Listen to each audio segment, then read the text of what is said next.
Good afternoon সবাইকে। কেমন আছি আমরা সবাই? নিশ্চয়ই ভালো আছি এবং সুস্থ আছি।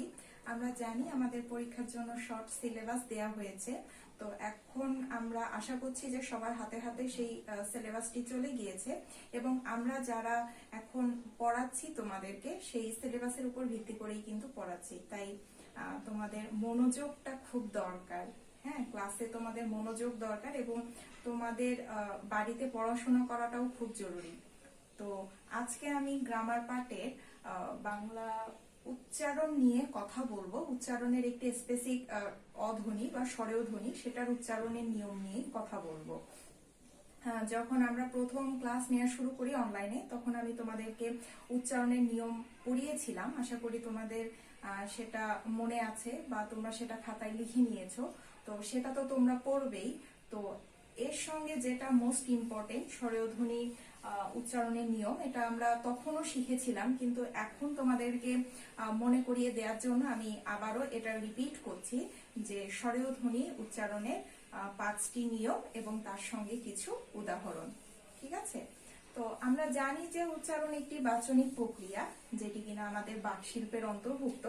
আমরা আমাদের মনের ইচ্ছা, অনিচ্ছা, আশা, চাওয়া পাওয়া সব ধরনের বিষয়গুলো একে অন্যের কাছে এই উচ্চারণের মাধ্যমেই কিন্তু প্রকাশ করে থাকি, তাই তো?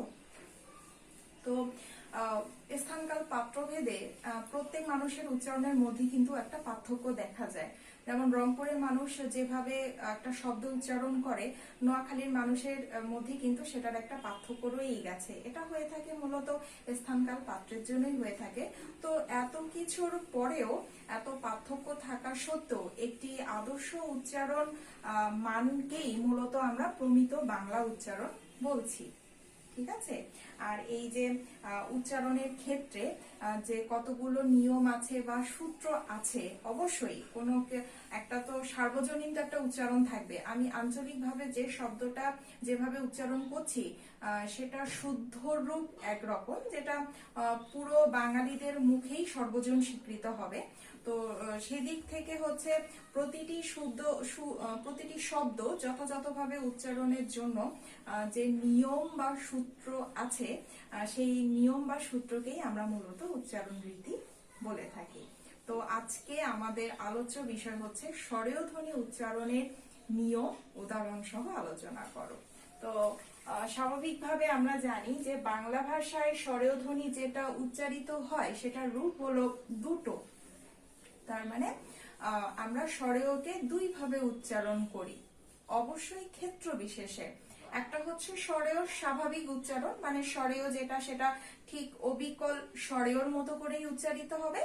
আরেকটা হচ্ছে ওর মতো করে উচ্চারণ, মানে স্বরেয় কখনো কখনো ওর মতো করে উচ্চারিত হয়। দেখো বোর্ডে লেখা আছে যে বাংলা ভাষায় ব্যবহৃত স্বরেয় এর উচ্চারিত রূপ দুটা।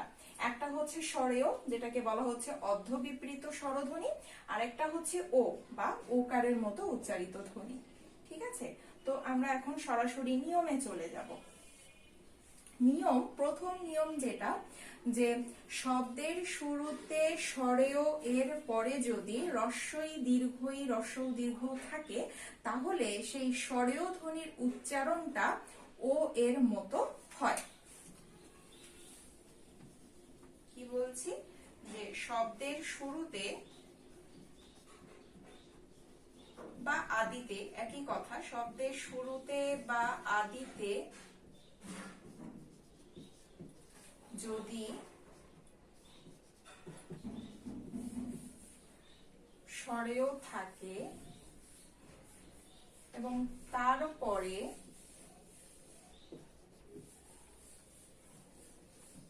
রস্বই দীর্ঘই রস্ব দীর্ঘকার থাকে, তাহলে স্বরেয় ধ্বনির উচ্চারণ কিসের মতো হয়? ও এর মতো হয়। দেখো এখানে এখানে কিছু উদাহরণ লেখা আছে, অভিমান, নদী, অতি, বধূ, গভীর।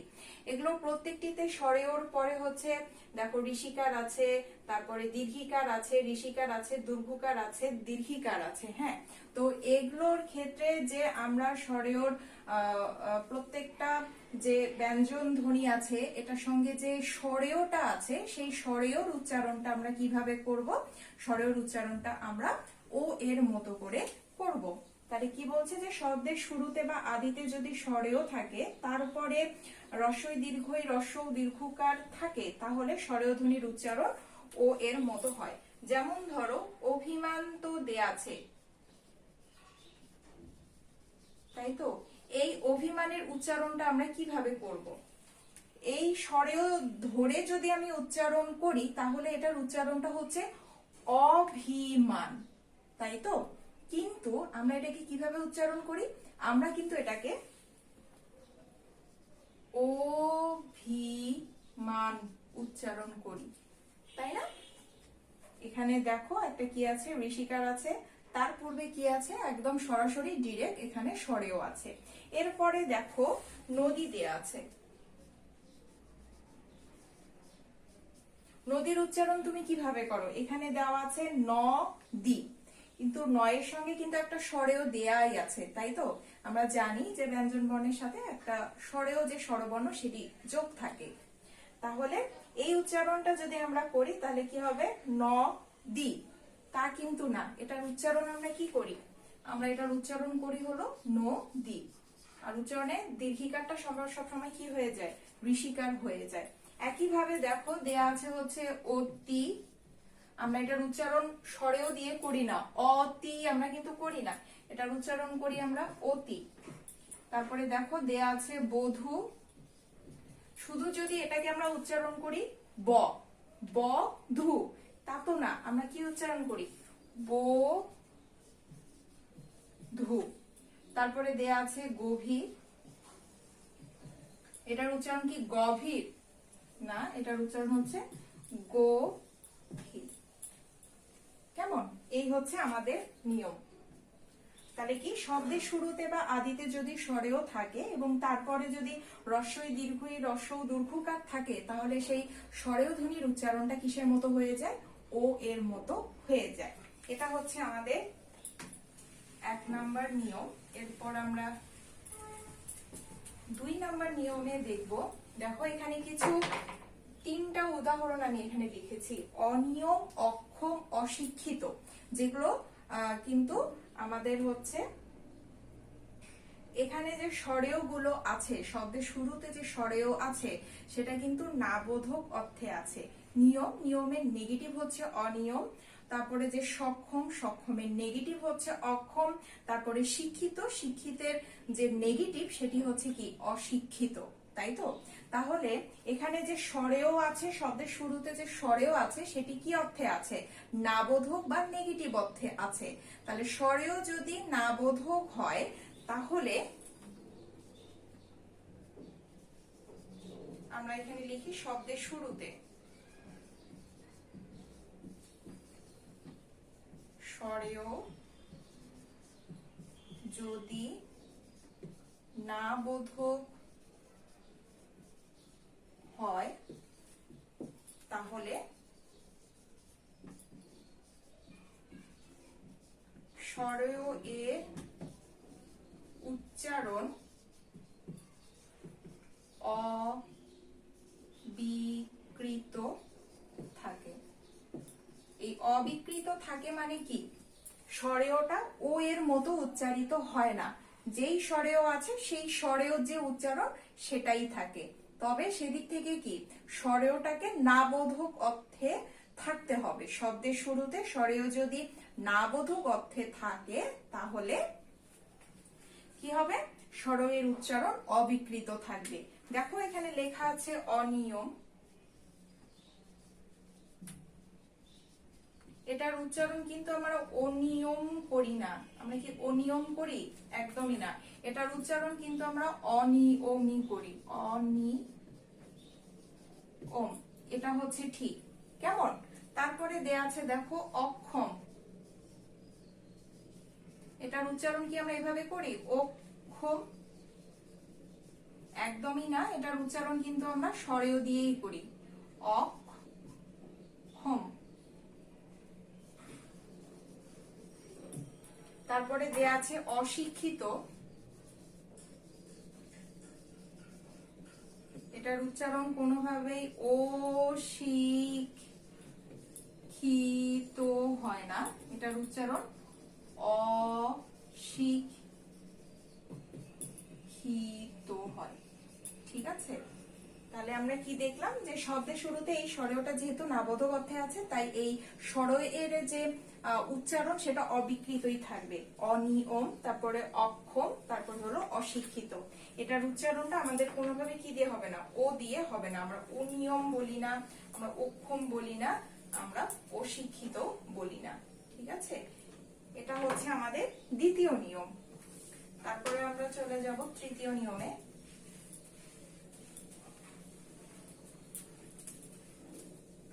এখানে দেখো আমি লিখেছি অক্ষ, দক্ষ, কক্ষ, পক্ষ।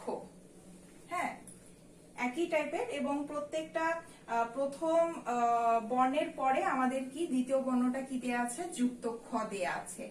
ঠিক আছে, তাহলে স্বরেয় এর পরে যদি যুক্ত খ থাকে তাহলে সেই স্বরেয় ধ্বনির উচ্চারণটা কিসের মতো হয়, ও ধ্বনির মতো হয়।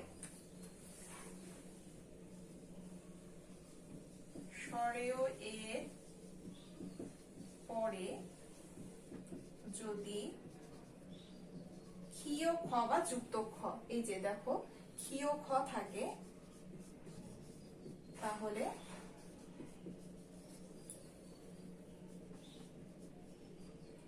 স্বরেয় এর উচ্চারণ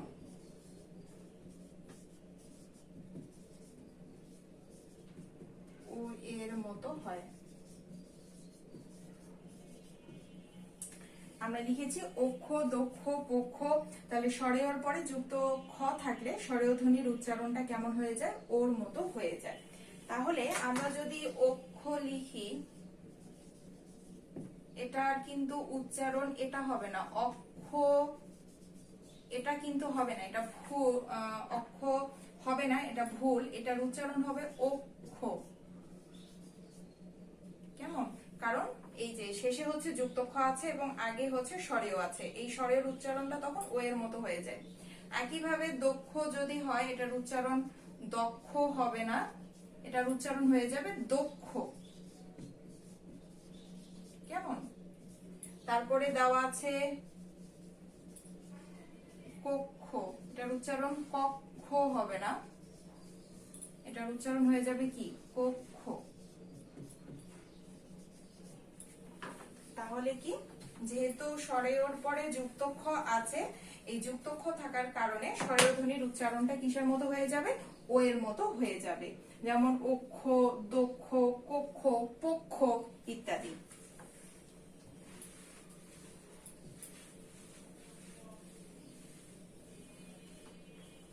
এরপরে আমাদের যেটা থাকবে নিয়ম,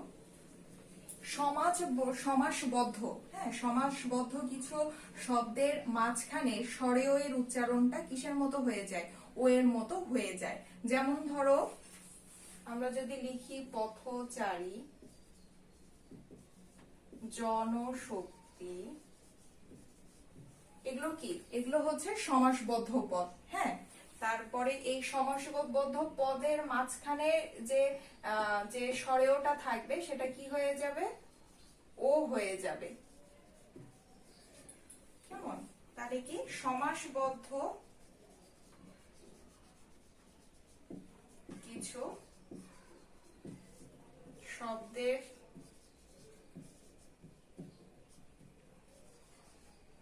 উচ্চারণে, সমাসবদ্ধ কিছু শব্দের উচ্চারণে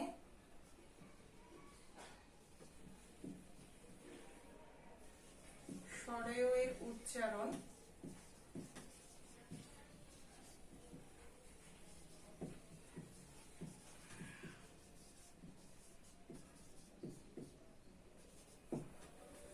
ও এর মতো হবে। কেমন? শব্দের মাঝে যে সমাসবদ্ধ কিছু শব্দের মাঝে বা শব্দের উচ্চারণে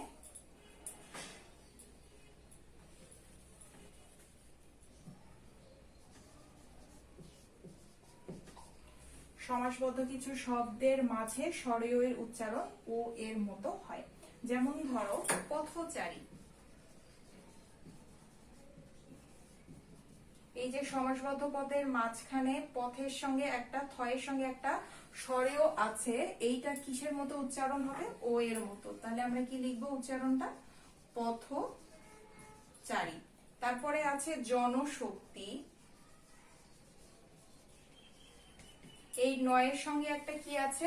নয়ের সঙ্গে কিন্তু একটা আমাদের ও যোগ করা আছে, স্বরেও যোগ করা আছে, তাই এটার যে উচ্চারণ হবে জন শক্তি। তারপরে কি আছে? মেঘমালা, এই ঘয়ের সঙ্গে একটা কি যোগ আছে? স্বরেও যোগ আছে, যেটার উচ্চারণ কি হয়ে যাবে? ও হয়ে যাবে, মেঘমালা। তাহলে কি সমাসবদ্ধ কিছু শব্দের মাঝখানে স্বরেয় ধ্বনির উচ্চারণ ও এর মতো হয়ে যাবে। এটা একটা নিয়ম গেল।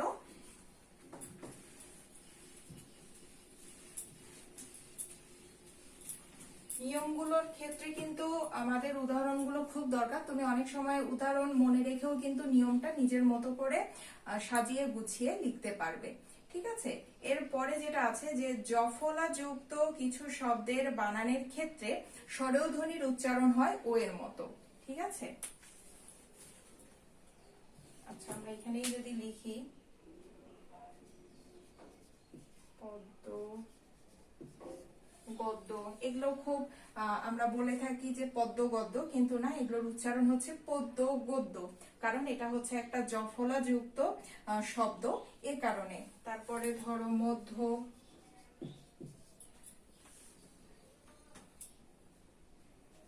তাহলে কি জফলা যুক্ত শব্দে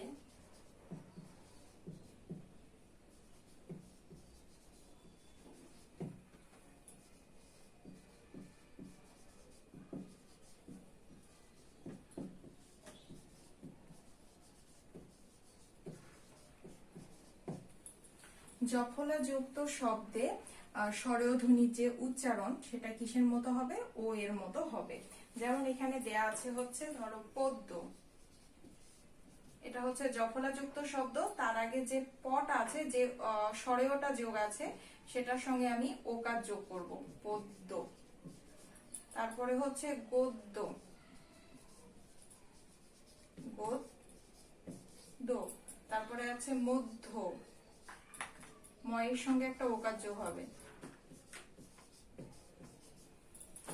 এই হচ্ছে আমাদের 5টি নিয়ম। কেমন? স্বরেয় ধ্বনি উচ্চারণের 5টি নিয়ম উদাহরণ সহ এখানে দেয়া হয়েছে। আমি আরেকবার তোমাদের প্রথম থেকে বলছি যে শব্দের শুরুতে স্বরেয় এর পর যদি রস্বই দীর্ঘই রস্বৌ দীর্ঘকার থাকে, তাহলে স্বরেয় ধ্বনির উচ্চারণ ও এর মতো হবে। যেমন ধরো অভিমান, তারপরে অভিধান, তারপরে আমাদের নদী, তারপরে বধূ, প্রতি, অতি ইত্যাদি। তারপরে হচ্ছে শব্দের শুরুতে স্বরেয় যদি নাবোধক অর্থে থাকে, তাহলে সেই স্বরেয় এর উচ্চারণ অবিকৃত থাকে। তার মানে কি ও এর মতো হয় না, যে স্বরেয়টা আছে সেই স্বরেয়টাই উচ্চারিত হয়। যেমন অশিক্ষিত, অকৃতজ্ঞ, অনিয়ম, অক্ষম ইত্যাদি। তারপরে কি যে স্বরেয়র পরে যদি যুক্ত খ থাকে, তাহলে সেই স্বরেয় ধ্বনির উচ্চারণটা কেমন হয়ে যায়? ও এর মতো হয়ে যায়। যেমন ধরো কক্ষ, পক্ষ, দক্ষ, কক্ষ ইত্যাদি।